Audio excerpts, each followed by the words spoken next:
Hi friends, Mindy here. I have a quick process video for you today. I am going to be using these papers that come in my a House of Books subscription. It's a vintage paper, vintage ephemera subscription kit that I get every month. I am an affiliate with them, so I'll put my affiliate link down below if you're interested. You can sign up for varying sizes of kits and varying durations of commitment. Anyway, I will leave that link down below. If you use that link, you do get a 5% discount when you sign up or make a la carte purchases. They sell vintage ephemera, vintage books, a lot of things other than just the subscription too. So be sure to check out the website. But these papers all came out of that subscription, and I have varying sizes and styles here a little bit, but just kind of really colorful ones. And I'm taking those and folding them in half, and then I'm going to kind of trim them down relatively the same. They're all different sizes anyway, but just kind of trimming them down to a more manageable size, just using my ruler to do that and just tearing them down. And then because what I'm going to be doing is creating a journal that I'm planning to use for a project in December that's hosted by Barbara at 49 Dragonflies and Louisa Heinzel. It's Dephemerember, and it's where they give you prompts every day for the month of December, and you create ephemera. And I did this last year, and it was a lot of fun. I just liked having the prompts to kind of create with, and so I thought I would make a little journal to keep all of my finished ephemera in. And my intention is to create some really neutral ephemera for some journals that I have that I'm going to be making, and so I didn't want to have like really colorful ephemera and really colorful background pages. So I did really colorful background pages so that I could do more neutral ephemera. And so all of these will end up with some kind of pocket on it, a tuck spot, some book text. I'll kind of work through that as I go. I'm just kind of creating the bones of this journal for my Dephemerember project. And I am using this fabric. The subscription kits, the medium and large, come in a handmade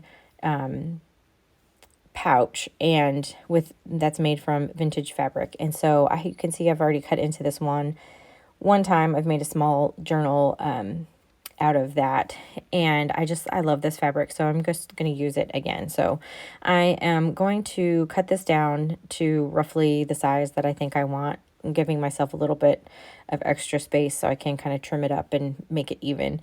But I'm just cutting that down, kind of evening up. I'm going to use my ruler here. I'm also taking advantage of the natural fold that was in the fabric from when they created the pouch.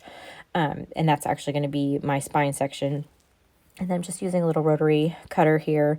I work on a not nonstick. I work on a self-healing mat, so I can cut right on there and it's not going to hurt anything.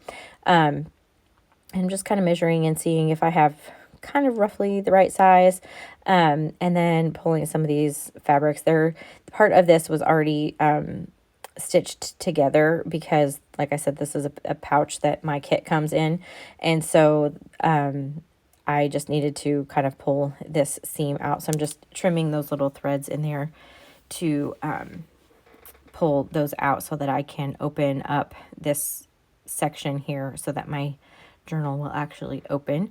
And then my signature is going to fit right in there, approximately like that. I do end up trimming this down just a little bit, like I said, but I am keeping this project really simple. This video is going to be pretty quick. I just kind of wanted to show you. Sometimes whenever I'm just creating something, I've had comments about people asking if I could do like real-time kind of videos of creating a journal. And so this is obviously not that, but sometimes I just decide I'm going to make something and I don't kind of think the process through all the way, which you'll see that that's kind of what I did here. So I wanted to use the same fabric on the inside of my journal cover, but I didn't have enough. So I had some vintage, it's a vintage tablecloth that I've had. I just trimmed out a section of that. And then I have this paper bag. This paper bag actually comes in my subscription kit as well. All the little the papers and stuff are tucked inside one of those bags. And so I decided I was going to use this to just kind of give it a little bit more stability.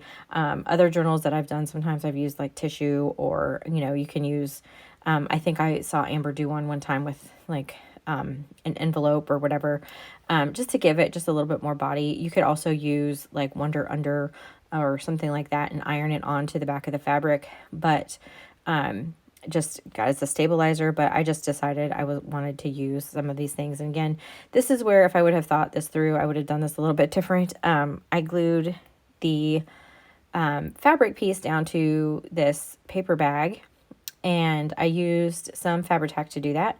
And then I realized I didn't keep one of the seams intact, so I ended up with two now pieces of this brown paper bag that I now have to glue together. This is just one of those things, like when I'm working, sometimes I just start working. I can't explain it. I'm not planning it out or whatever. I wanted to make a little journal, and so I just started in, and then now I'm just having to deal with my lack of planning, I guess. So now I'm adding a little bit more Fabri-Tac here on this back side to adhere this to this fabric. This is the tablecloth fabric that will be on the inside of my journal. And you can see I cut it just a little bit bigger.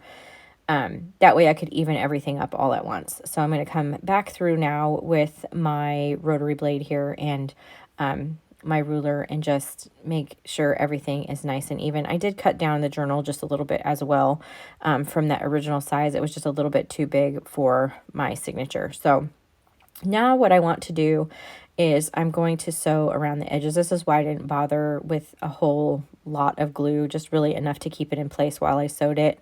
I'm using a Singer Stitch Quick Plus. This is just a little desktop sewing machine.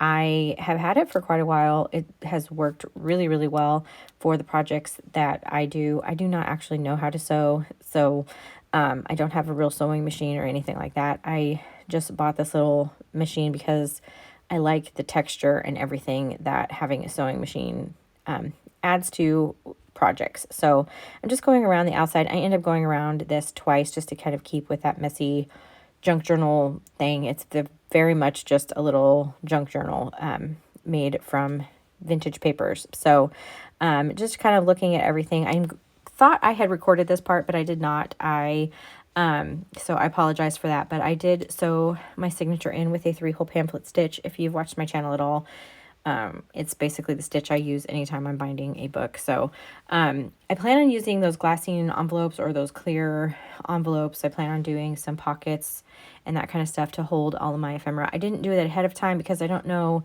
how big those pieces are going to be, and I want to make sure I have a good secure pocket for them after I've created them. But just wanted to give you a little flip through of kind of the bare bones of what this journal is. At the end of December, when I've created all my ephemera and everything, I'll do a flip through and you can kind of see how it all came together. Let me know in the comments if that's something that you would be interested in seeing. Again, I'll leave my affiliate link down below for a house of books. Also, let me know if you're participating in Dephemerember. If you like this video, give it a thumbs up. Subscribe to my channel if you haven't already. And until next time, bye.